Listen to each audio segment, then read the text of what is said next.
Hello everyone, I've been watching some great films lately and I want to share them with you. So that's what this video will be, so let's get straight into the list of films. Unless you've been living under a rock lately, you will have heard that the Godfather trilogy has had a release on 4K Blu-ray. This is to mark the 50th anniversary of the first Godfather film. I'll hopefully be doing a full review of this set at some point soon, but for now I've only managed to watch the first and second film, so I can't really give a full opinion, a full review here, but I have been very pleased with what I've seen so far, and these films really are some of the greatest films of all time. There's not much more to say, I've just been having a great time rewatching these. Next up is Pig, starring Nicolas Cage. What a guy. I've been trying to catch up on some of the new releases of films that I missed from last year, and this had been on my watch list for a very long time, and I've finally seen it. It's kind of taken me by surprise because I expected something a bit different to this.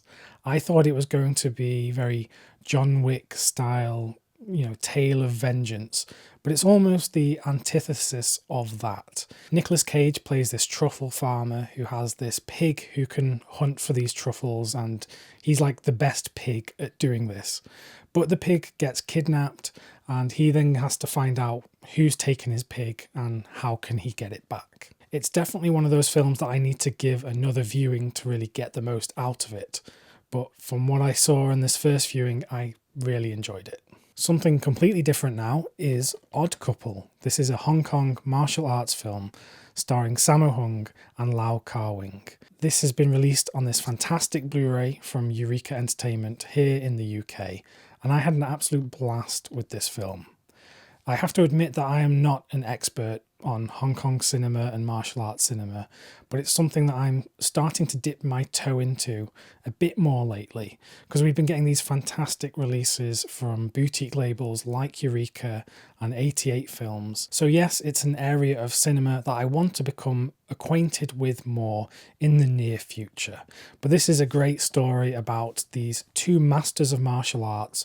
One is the master of sabres and one is the master of spears. And every year they come to fight each other, but every year they realise that neither one of them can beat the other. So they decide that they're each going to train an apprentice, and 10 years later their two apprentices will fight to determine who is the master of weapons martial arts. And of course, in great comedic fashion, these two actors play both the masters and the apprentices for each other. So in every scene, both of these guys are on screen, and they have such great comedic chemistry. And of course, the choreography, the martial arts is just amazing to watch. I recently revisited the film Barton Fink from the Coen brothers. This is their Palme d'Or winning film that I personally think doesn't get talked about enough these days. My reason for rewatching this was actually because of my brother wanting to get more into the Coen brothers filmography. This is one he hadn't seen, so we watched it together, and I just love this film. This is one of my favourite Coen brothers films, if not my very favourite. John Turturro plays this first-time screenwriter who has just moved to LA, and he's having trouble adapting to the business and the area, and he feels like he's slowly descending into hell. And then there is, of course, the character played by John Goodman, who is just a brilliant performance. I'm not going to ruin anything here. Just give this one a shot. I absolutely love it. Another film that I was eager to see from last year that I hadn't seen yet was Spencer. This is the film about Princess Diana, starring Kristen Stewart, directed superbly by Pablo Larraín, who has kind of emerged as a great filmmaker during the last 5 to 10 years. It was his film Jackie with Natalie Portman that actually kind of put him on the map for me. And when I heard he was tackling this story, I was just so excited to see what he could do.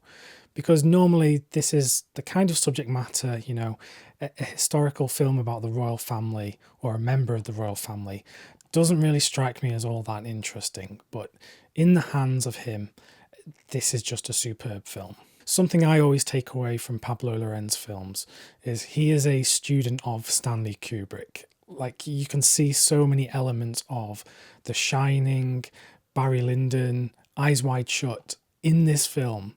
and many times it's shot like a horror film. It truly is. So if this is something that you've kind of shied away from because of what the film is about, do not judge this book by its cover. Definitely check it out, because I thought it was a tremendous film. I found myself wanting to revisit some classic westerns lately because of the whole business about Jane Campion's Power of the Dog and the comments made by Sam Elliott about how he thinks it's not a great traditional western, and he used some very harsh words about the film actually. So one of the first films that I decided to rewatch because of this was John Ford's The Searchers, which is part of this Westerns collection Blu-ray that I have here. I hadn't seen The Searchers in probably 6 or 7 years, and I remember being quite fond of it indeed, but I also felt a bit of me back then was just trying to conform with what people think are the greatest films of all time, and I think that swayed my opinion of it previously. However, watching it now, having seen thousands of films since then, I gotta say this really is a masterpiece, like one of the greatest films I've ever seen. In terms of my rankings of favourite films of all time, this has just absolutely shot up there. Probably, maybe into my top 10. Seriously, it was just a revelatory experience watching this film again. The Searchers and John Ford kind of get a bad rap nowadays from some people because they describe his films as being misogynistic, racist, very old-fashioned in terms of values, very conservative, etc. I mean, I disagree with so much of that. I think there is real heart to John Ford's films, and that is nowhere more evident than in The Searchers. It also happens to be an absolutely visually beautiful film that I really hope that we get a 4K Blu-ray of it very soon, because I think it would look so good on the format. It wouldn't be like me if I didn't mention a Criterion Collection film in this video, so I'll do so. A film that I rewatched lately was Charade, or Charade, however you want to say it, directed by Stanley Donen, who of course made Singing in the Rain, starring Audrey Hepburn and Cary Grant. I mentioned Singing in the Rain, which isn't really anything like this film.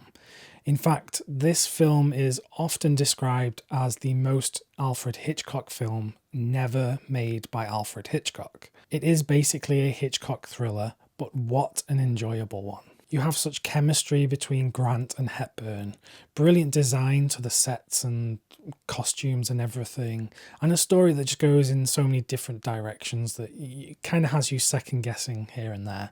It's just a wonderful film, one that just really takes me back to the times of those great thrillers that were being made in the 60s and the 70s. I definitely recommend getting your hands on this if you're a fan of those kind of thrillers.